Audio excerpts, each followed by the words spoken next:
resume, Uh-huh. and we won't walk through the whole thing, but I know you served in housing and urban development under George H.W. Bush. Yes.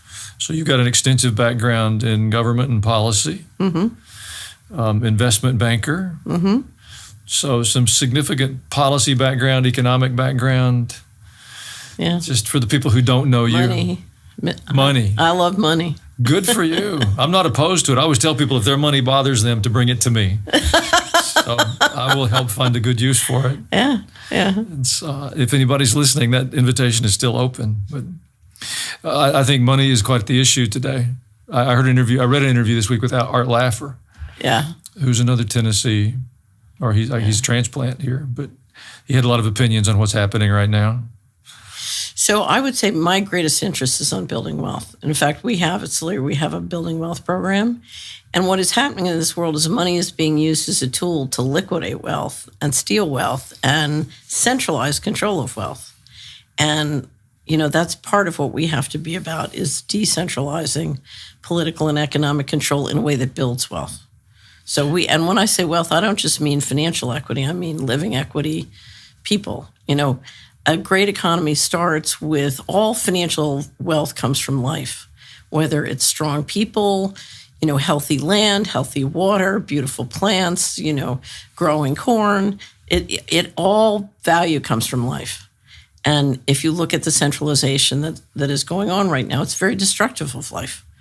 And so, we're watching huge destruction of wealth, and money is a tool, unfortunately, that's being used to do that. But money can be a tool that can build wealth too. So it's part of why it's important that we understand money and understand how to use it as a tool and understand it.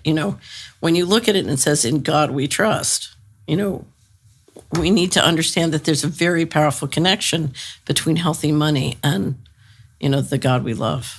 Yeah, I believe that. I'm curious. You said money's being used as a tool against us. Yes. Who's using the tool? Central bankers. So we've experienced in this country, so I'll just speak as to the United States.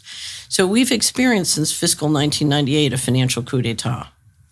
And as that coup d'etat has matured, a great deal of money has been stolen, literally moved out of the U.S. government and system. We have a website just dedicated to what I call the greatest bank robbery in the history of civilization, missingmoney.solari.com. You can go read all about it.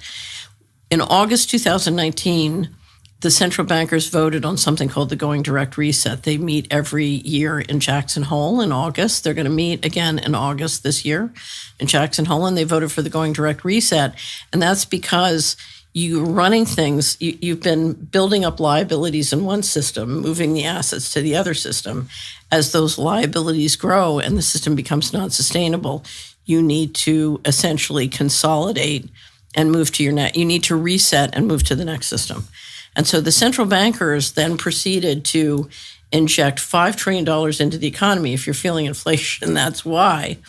And then during the pandemic, I'm going to grossly oversimplify, you inject money into the economy, into your friends, right? So I inject $5 trillion into my friends, and then I turn and say, oh, we have a magic virus. We have to shut down small business and farms, starve income to that sector, and which the folks with the money can come in and consolidate ownership and control of market share or assets. So we saw 500 new billionaires created during the pandemic and over $1 trillion of wealth added to the billionaire class just as a result of playing that game.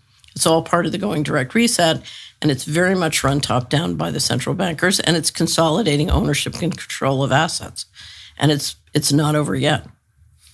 So central bankers, this is apolitical. This isn't about Republicans.